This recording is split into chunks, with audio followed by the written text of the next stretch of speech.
We're continuing with Canto 10, Chapter 45, and there are several verses this morning, text 41, and then text 42 through 44.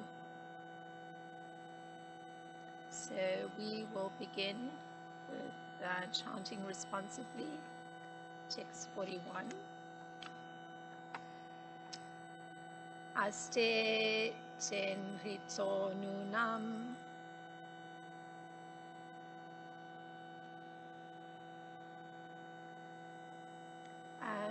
tak shrutva satvaram prabhu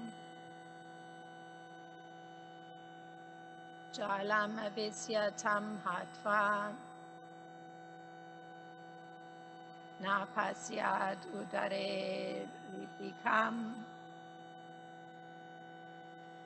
Sorry, I take it that the verse is not on the board. I'll wait a few minutes. Okay, text 41, 10, 45, 41. Aste tenarito nunam tak chakrutva satvaram prabhu jalam avisyatam hatva napasyad udare rokakam. Aste tenarito nunam tak chutva satvaram prabhu jalam avisyatam hatva napasyad udare ripakam. Aste tenarito nunam tak shrutva satvaram prabhu jalam avisyatam hatva napasyad udare ripakam. Please chant. Aste tenarito nunam tak shrutva satvaram prabhu jalam avisyatam hatva napasyad udare ripakam. Aste tenarito nunam tak shrutva satvaram prabhu jalam avisyatam hatva napasyad udare ripakam. Word for word, aste is there, tena by him, panchajanya, avrita, taken away, nunam, indeed, tat, that, shrutva, hearing, satvaram, with haste, prabha,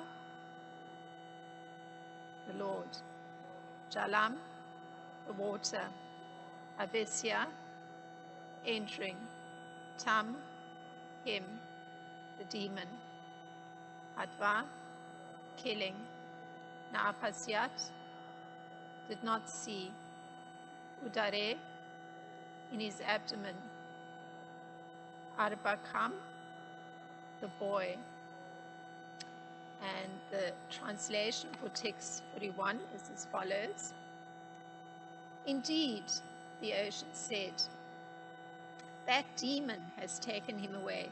Sorry, I should say, quote, that demon has taken him away, close quote.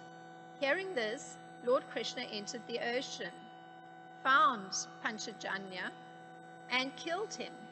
But the Lord did not find the boy within the demon's belly. Text 42 through text 44.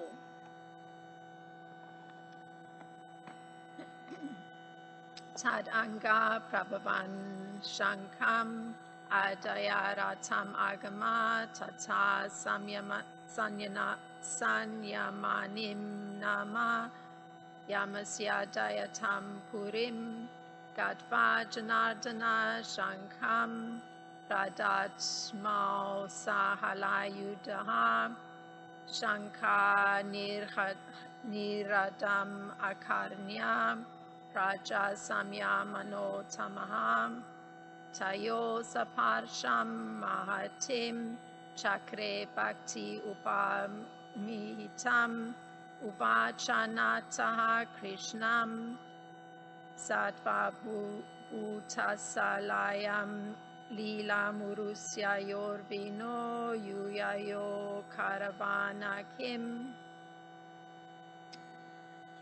So the translation for text 42 through 44 is as follows.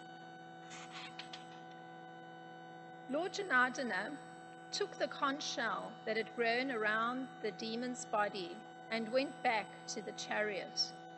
Then he proceeded to Samyamani, the beloved capital of Yamaraj, the Lord of Death. Upon arriving there with Lord Balaram, he loudly blew his conch shell, and Yamaraj, who keeps the conditioned souls in check, came as soon as he heard the resounding vibration. Yamaraj elaborately worshipped the two lords with great devotion, and then he addressed Lord Krishna, who lives in everyone's heart. Quote, O Supreme Lord Vishnu, what shall I do for you and Lord Balaram, who are playing the part of ordinary humans? Close quote. Purport. The conch shell the Lord took from Panchajanya, which is called Panchajanya, is the same one he sounded at the beginning of the Bhagavad Gita. According to the Shastras, to the Acharyas, Panchajanya had become a demon in a way similar to that of Jai and Vijay. In other words, though appearing in the form of a demon, he was actually a devotee of the Lord.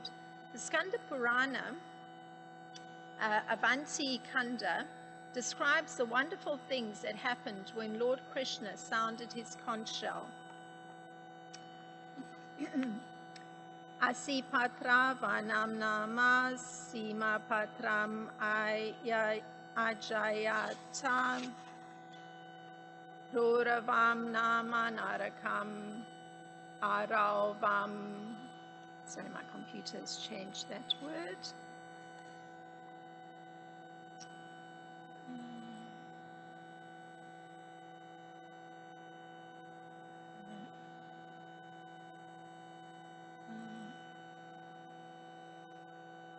Thank you.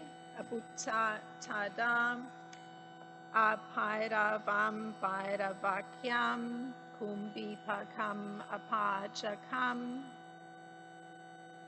And then continuing the translation.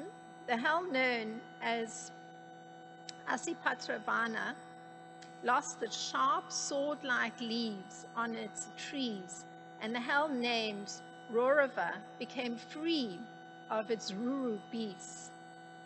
The Bhairava hell lost its fearfulness, and all cooking stopped in the Kumbhikapaka hell. The Skanda Purana further states, Papakshaya tata sarve vimukta naraka sara padam avyayam asadyam.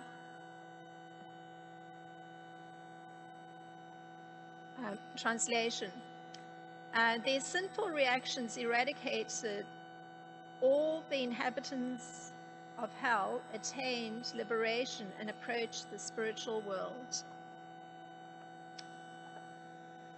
Om Jnana Timrandasya Gyananjana Shalakaya Chakshurin Militam Yena Tasmai Shri Gurave Namaha Shri Chaitanya Manopistam Stapitam Yena Bhutale Swayam Rupa Kadamayam Dadati Swapadantikam Vandeham Shri Guru Shri Yuta Padakamalam Shri Guru Vaishnavam Shah Shri Rupam Sagrajatam Sagana Ragutam Tam Sajivam Tadvaitam Savadutam Parijana Saikam Krishna Chaitanya Devam Shri Radha Krishna Adansaha Gana Lalita Shri Vishaka Vitamsha Hey Krishna Karuna Sindhu Dina Bando Jagat Pate Gopesha Gopika Kanta Radha Kanta Namostute Tapsa Kanchana Gorangi Radhe Vrindavanishvari Vishabhanu Sute Devi Pranamami Hari Priye Panchakalpataribhyascha Kripa Sindhubhyevacha Patitanam Pavanebhyo Vaishnevyo Namo Namaha Namo Vishnu Padaya Krishna Prasthaya Bhutale Srimati Ramakada Swami Iti Namine Namo Vishnu Padaya Krishna Prasthaya Bhutale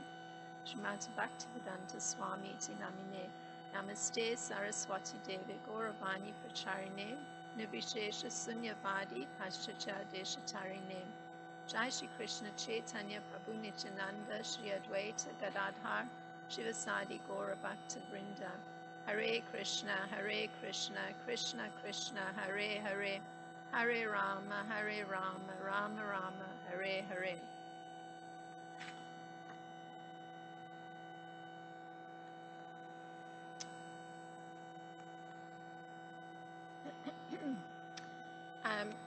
In the commentary to text 41, Srila Vishwanath Chakravarti Thakur adds to the reply given by the ocean to Lord Krishna. So the ocean had said,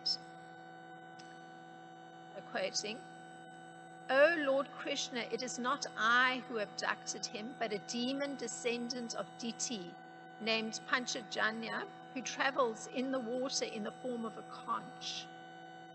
So that was in an earlier text, text 40. And now in text 41, he's saying, indeed, that demon had taken him away. So Srila Vishwanath Chakravarti Thakur, he adds what is implied.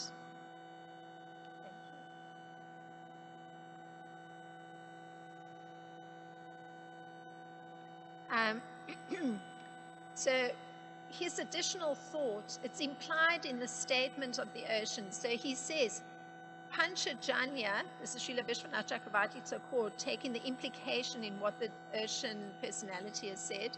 Panchajanya is present, moving about in the water. So it's implied by saying, indeed, this demon has taken him away. There's the understanding that demon is now in the water. So I was thinking about this. I'm spending a lot of time thinking about how thinking happens.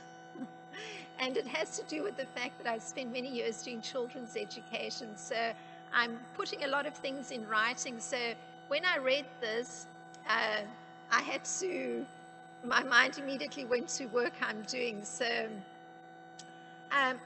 one can appreciate the spelling out of the implication in the two statements by the ocean, since the stating of the implication improves the reasoning process. And it's been said that one of the most serious difficulties experienced by children in particular, particularly young children, maybe up until the age of 10 or so, though it's already getting better, I would say, even, yeah, it's getting better even like at age 8, 9. The greatest difficulty they experience is the drawing of inference. So this may be of a logical nature.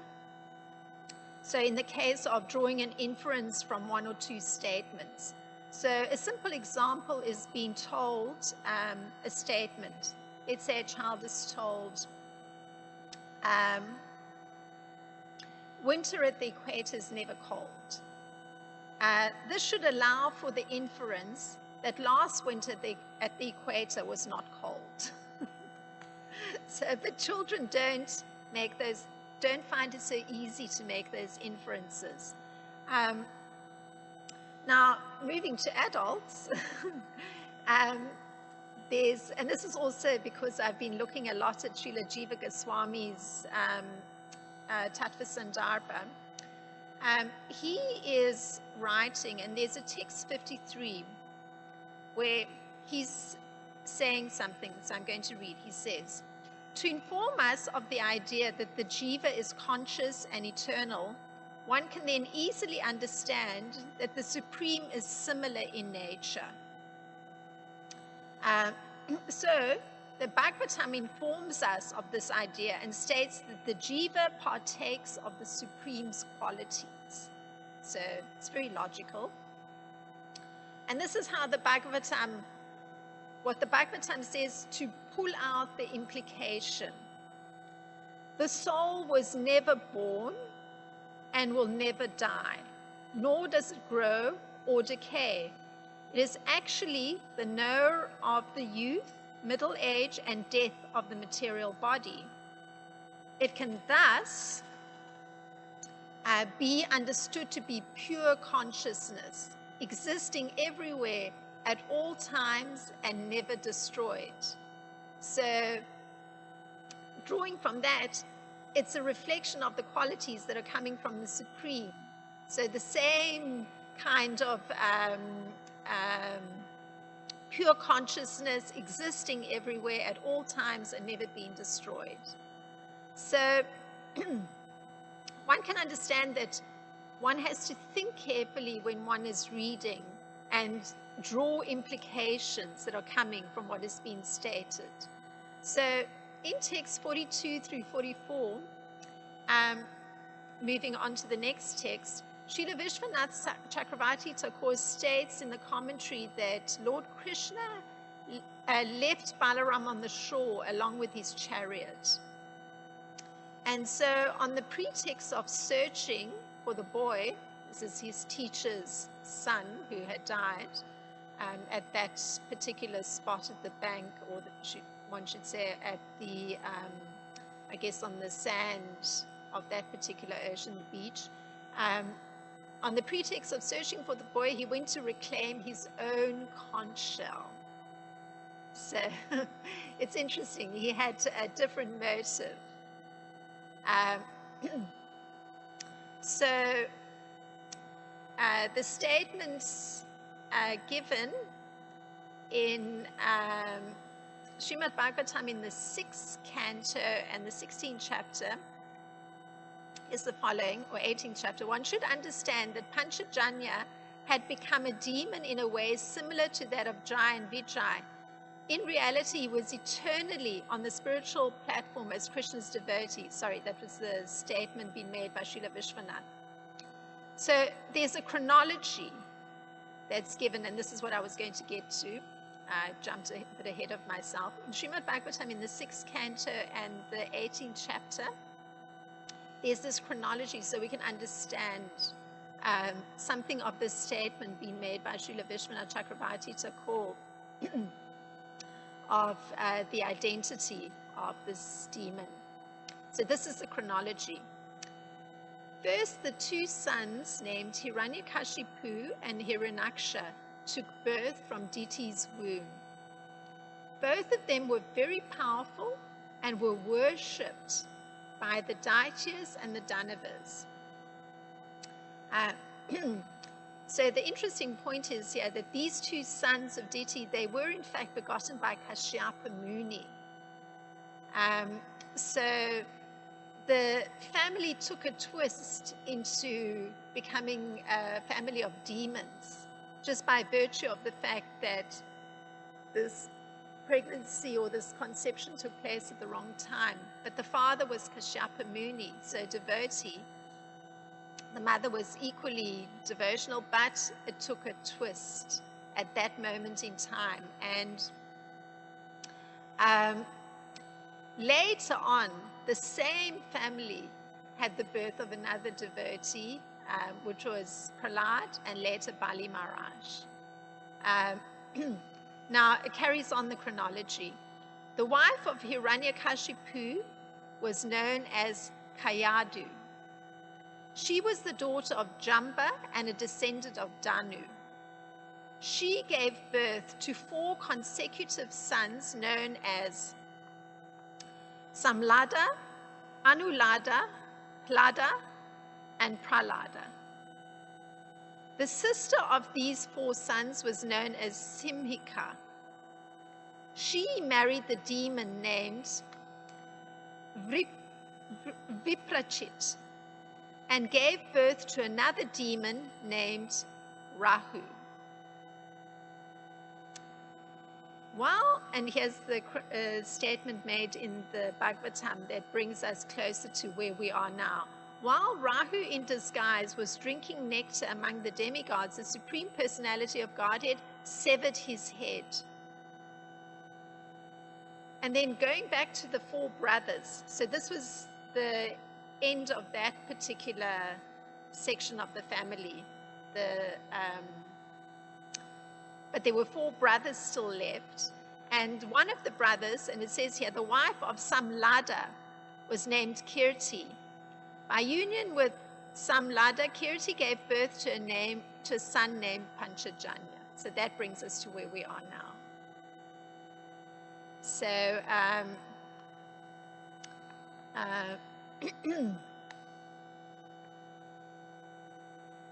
so all stemming from Hiranyakashipu and Kayadu.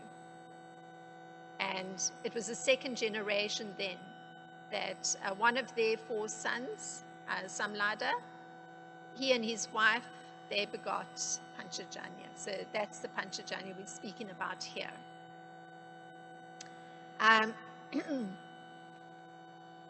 So this is actually in the section of Bhagavatam where there's a summary of the entire Bhagavatam given by Parikshit Maharaj. So hence it's this very compact summary, and that's what I'm reading from to bring us to this point of who this particular personality is, this demon that Krishna's going into the ocean on the pretext of looking for the son of his teacher who's supposed to have been swallowed by this demon Panchajanya, but in actual fact he's going with the intention to retrieve his own conch shell. So there are descriptions of the power and death of the kings of Chedi, Pondrika, Salva. This is carrying on the summary in the Bhagavatam. Salva, the foolish Dantavakra, Sambara, Davida, Pitamura, Panchajanya, and other demons, along with the description of how Varanasi was burned to the ground. So here's where he features again. He's in a list given for all the demons that are going to be dealt with in the Bhagavatam.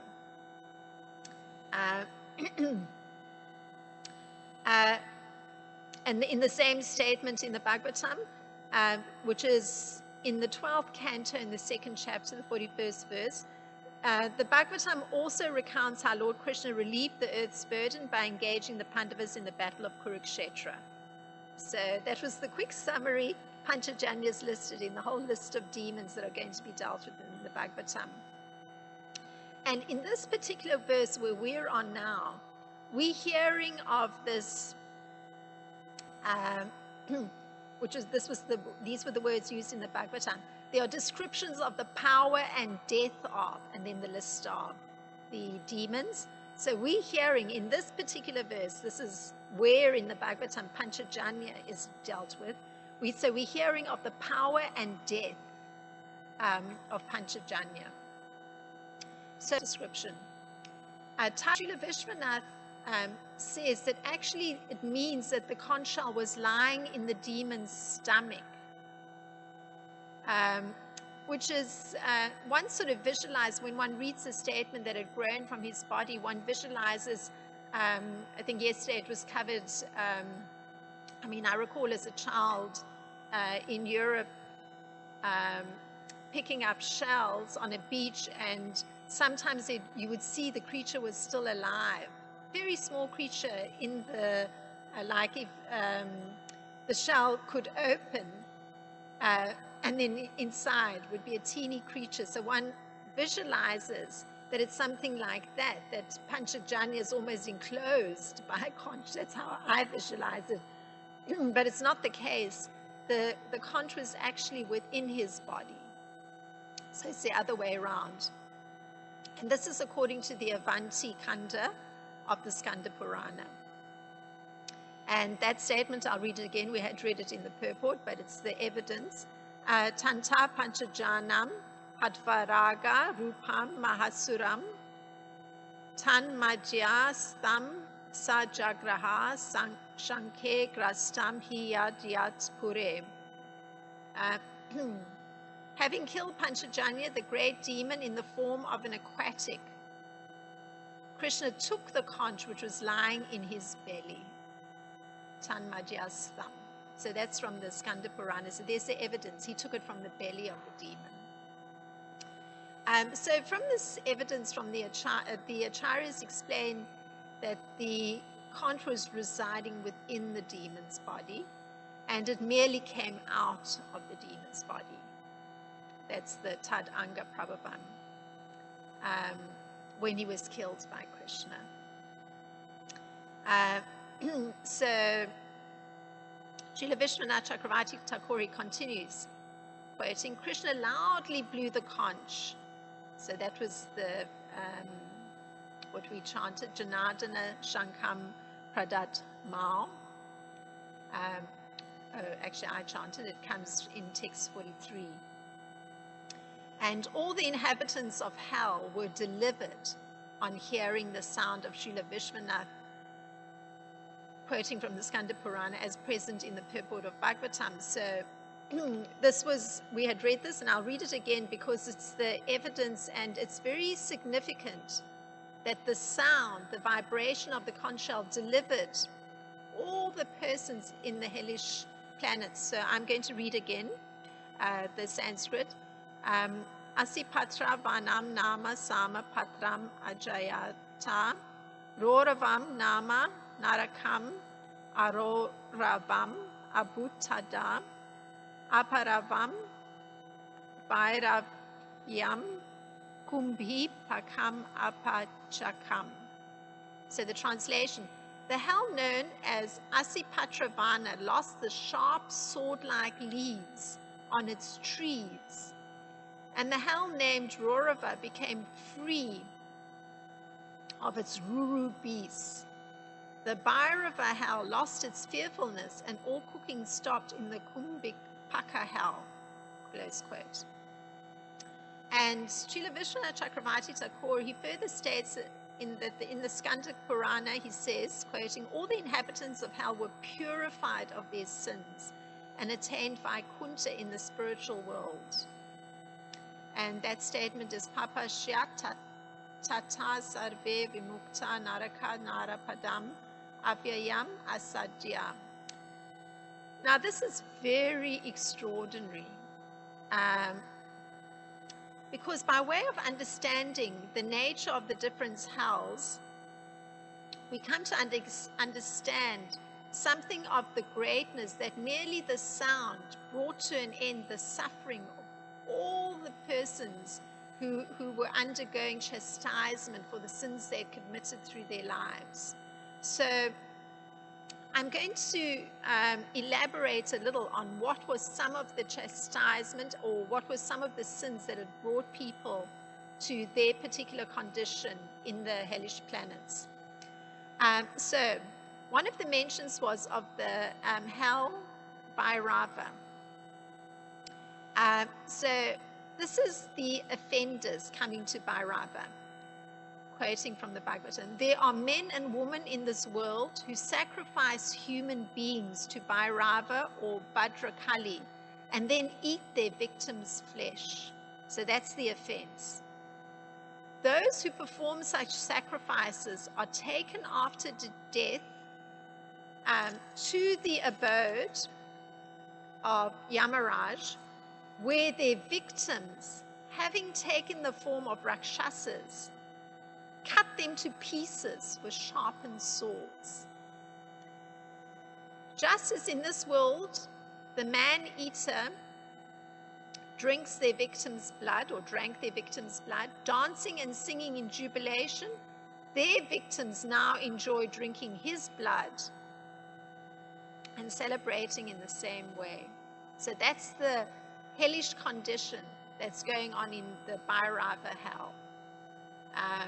And it's like they may have done it at intervals, making these sacrifices and killing a human and offering the human to Bhadrakali, but in the particular chastisement that they're having to undergo, the persons who died in that particular way are now actually continuously cutting their body to pieces. So, it seems that the person, doesn't get a moment of respite. That's the chastisement. And they have to observe the drinking of their blood by their former victims. Anyway, when I went through these various hells, I was in a very what would be the word, wide-eyed, kind of silent mood, because it's very intense, the reality of it. Now, in a similar vein, there's a description of the sins committed by those who come to the Ashipatravana hell, which is another one that was mentioned in Srila Vishwanath Chakravarti, quoting from Skanda Purana. So here's a description of from the Bhagavatam of what the particular sins are that are committed by persons coming to that hell. If a person deviates from the path of the Vedas in the absence of an emergency, the servants of Yamaraj put him into the hell known as Ashipatravana, where they beat him with whips. When he runs hither and thither, fleeing from the extreme pain on all sides, he runs into trees with leaves like sharpened swords.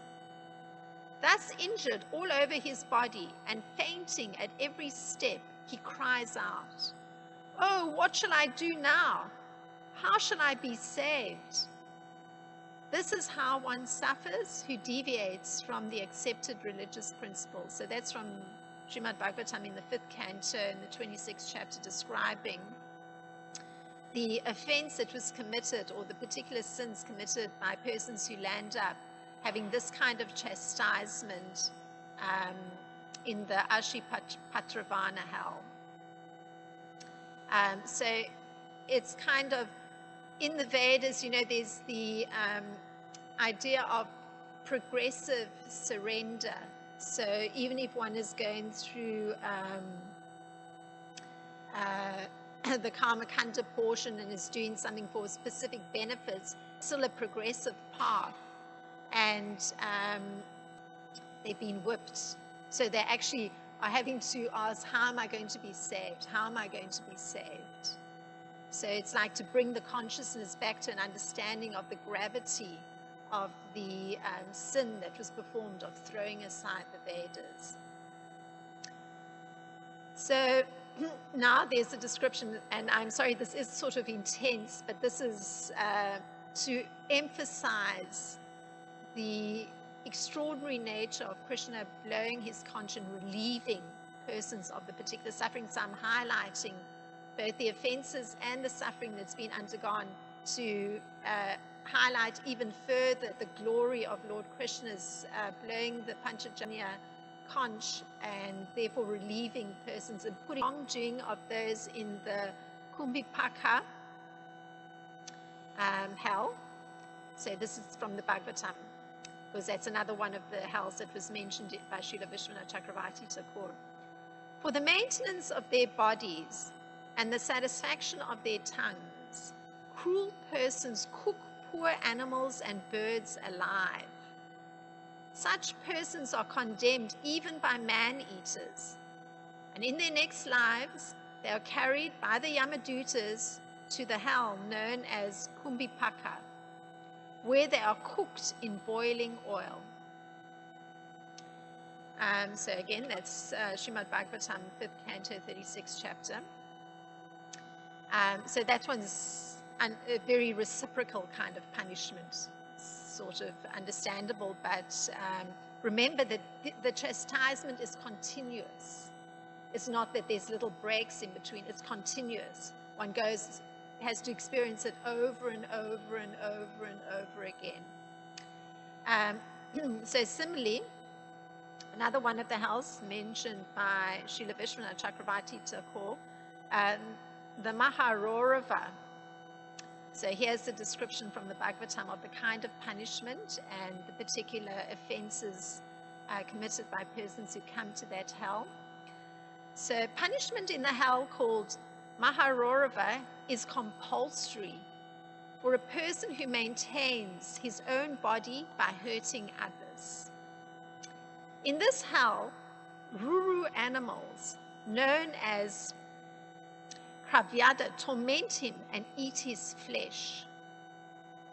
And Srila Prabhupada writes that the persons who are living this kind of life that's hurting others, which is the offense they're committing, are persons who are holding exclusively to the bodily concept. They completely identify with their own bodies.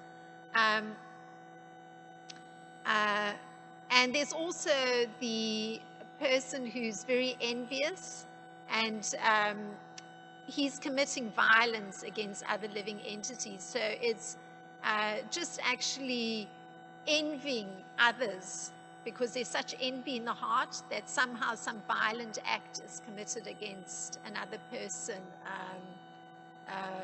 And they're all things that may be gross, it may be subtle. Sometimes you read of persons who remove others from their position in an organization, and it may just be coming from envy on the part of someone. So those are kind of violent acts. And therefore, after his death, the Bhagavatam says, when he's taken to hell by Yamaraj, those living entities who were hurt by him appear as animals called rurus to inflict very severe pain upon him. Learned scholars call this hell Rorava. Not generally seen in this world, the ruru is more envious than a snake. So, again, it's a very reciprocal kind of punishment.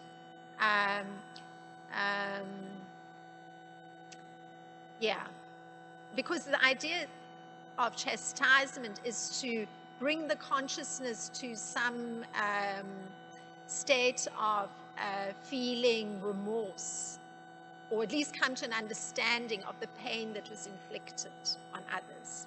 So persons, if they receive a punishment that's very much similar to the punishment or the pain caused to others, will then start to possibly remember something of what they've done in the past.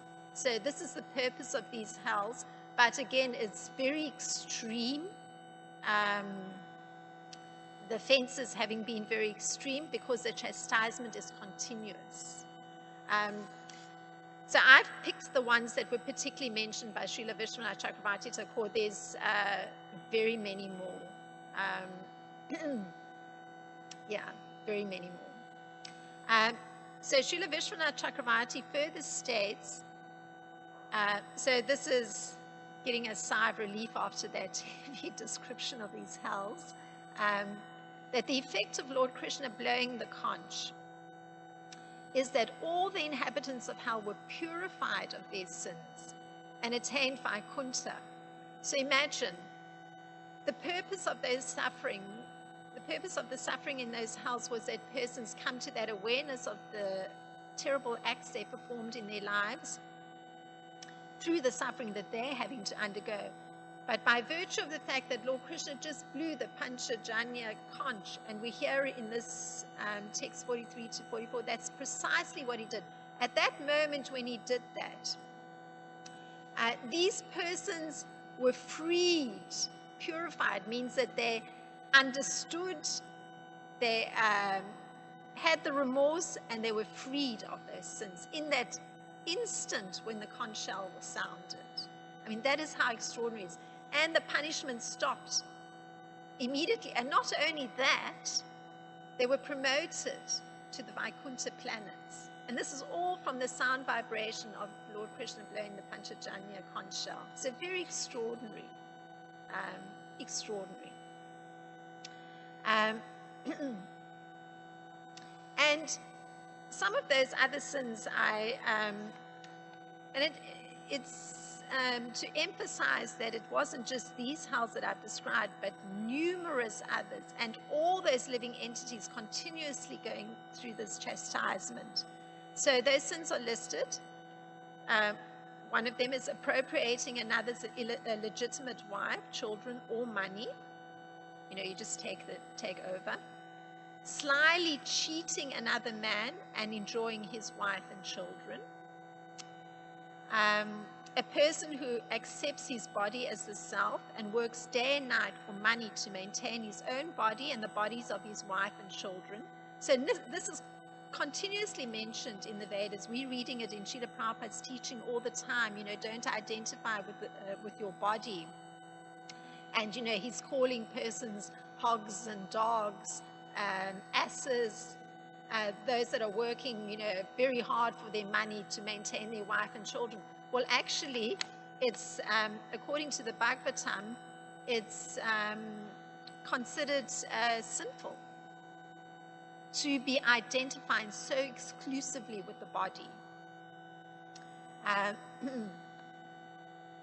And particularly, of course, if the person's committing violence against other living entities, which if one is so extremely absorbed in one's own reality, inevitably one's going to be unconscious of other living entities. So hence sins are committed. More sin, being the killer of a brahmana. So again, I've just picked a few, there's quite a few more. But these kind of sins, just by the blowing of Lord Krishna's conch shell, the Panchajanya, it's said that the wives of the demons, if they were pregnant, they lost their embryos. While by the blowing of the conch shell, the wives of the demigods became blessed with all auspiciousness. So that sound vibration had such power. And this particular mention of the loss of the embryos of the demons' wives and that the demigods' wives experienced all auspiciousness, that's coming from Nectar of Devotion.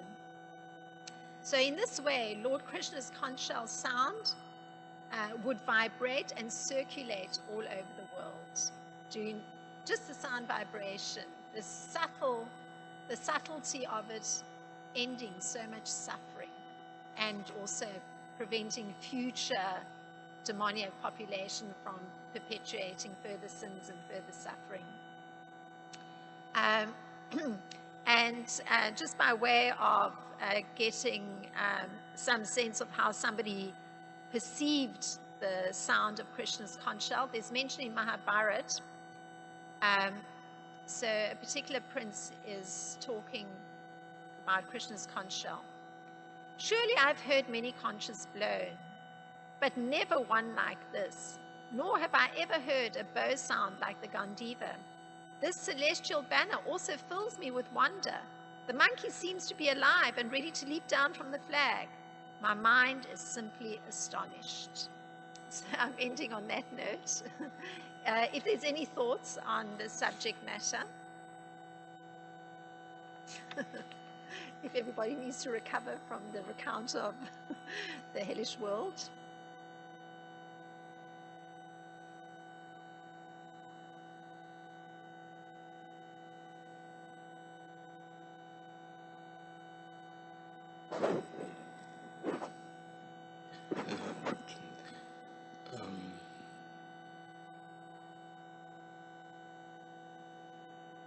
Yeah, thank you for the class.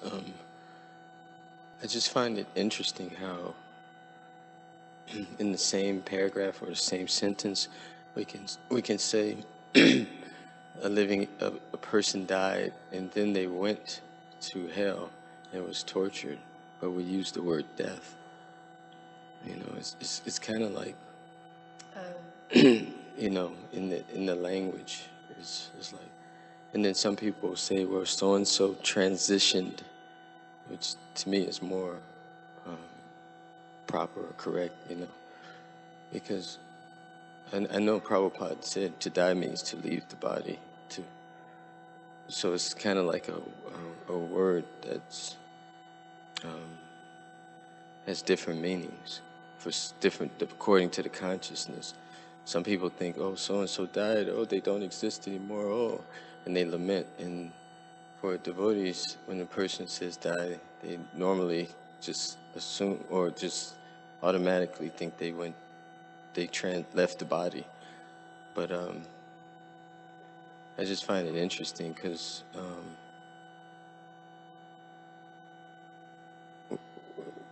I don't know if it's important or not, but I personally don't do that. I don't use the word death because it's an illusion. It doesn't exist. And it seems like, to me, that's why the devotees are dancing and chanting and happy, because they know that death is an illusion. It's not real. And it's Well, interesting.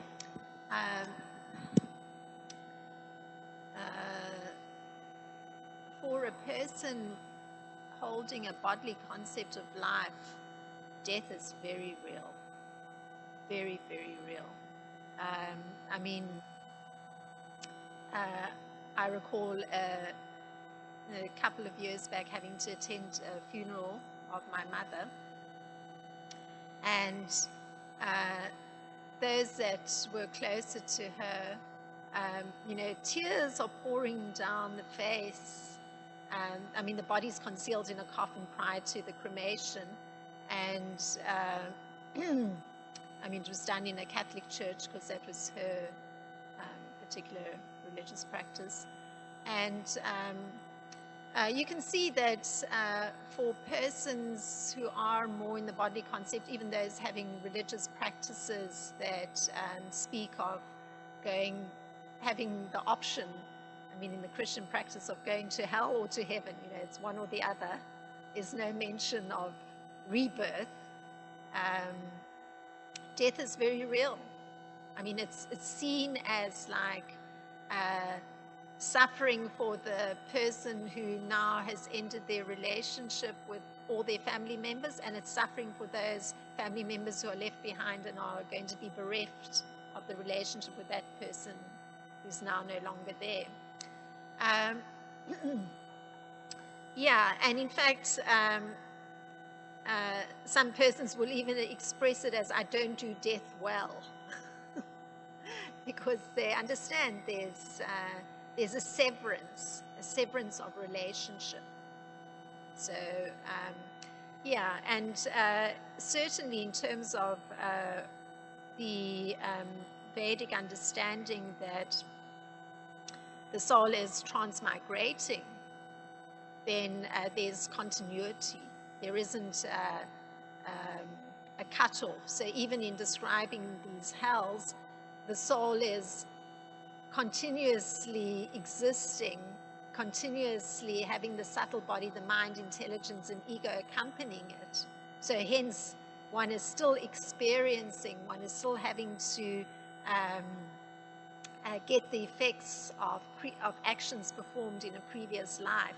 So death of the mind, intelligence, and ego pinpoints the proper identity of the individual as a spiritual being, and still having the subtle body there unless one is taking to the process of purification, and particularly a very advanced state of directly connecting with the Supreme Soul, and therefore having a chance to even dissolve the subtle body. So it's a very a very advanced understanding.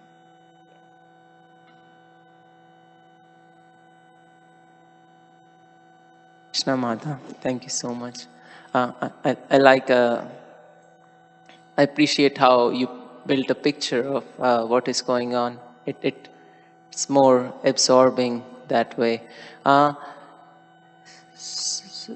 So, and the description of hell were, pretty, very vivid and very graphic. And Mata, you mentioned that when we get punishment, that is to for the living entities to get remorse in their heart, uh, and those sufferings do that. But I see that most of the conditioned souls are from listening to the sound of conch. They would be liberated.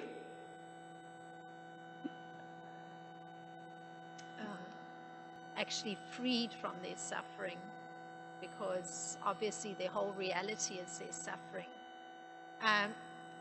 Well, Lord Krishna is considered to be all merciful.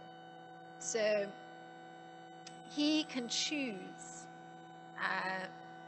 to end suffering at any time for any number of living entities.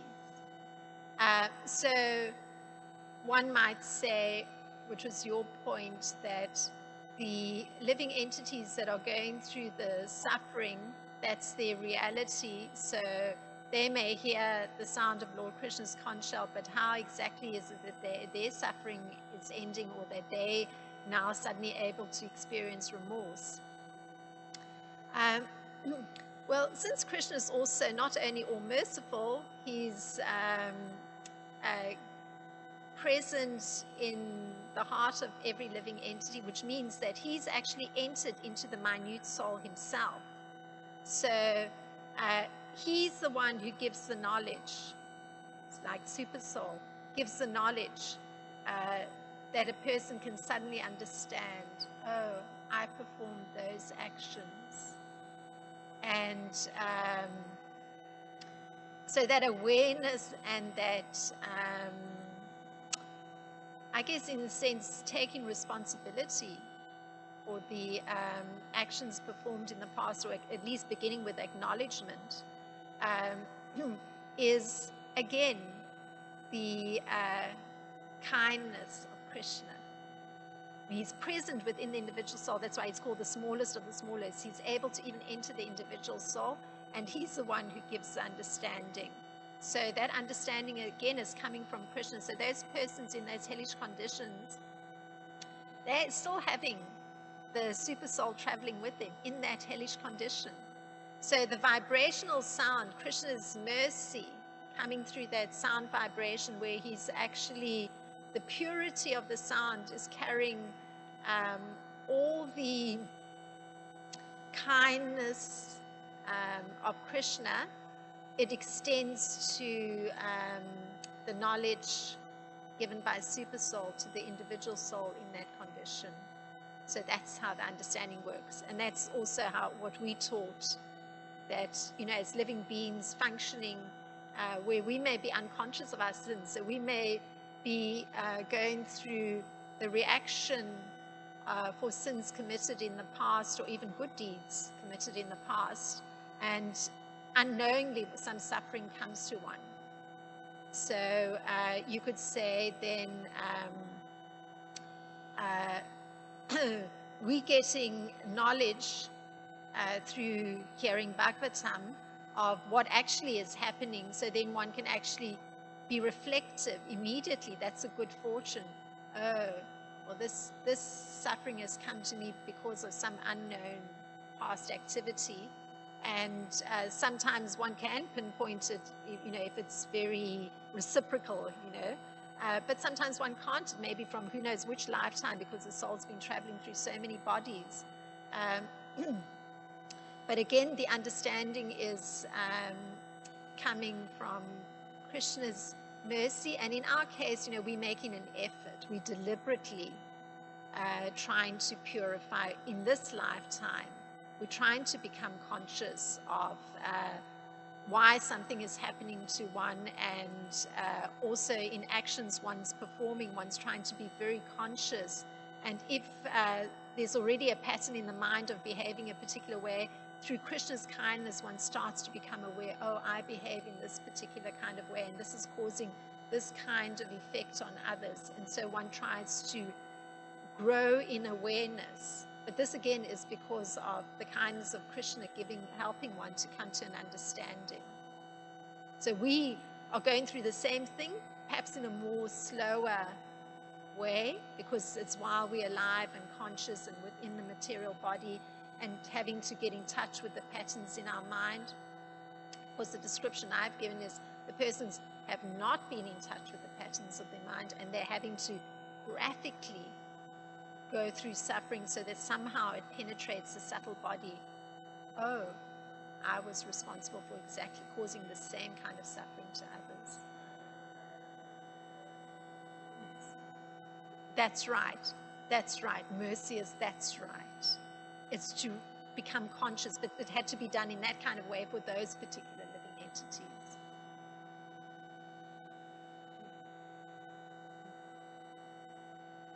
Srimad, you had something.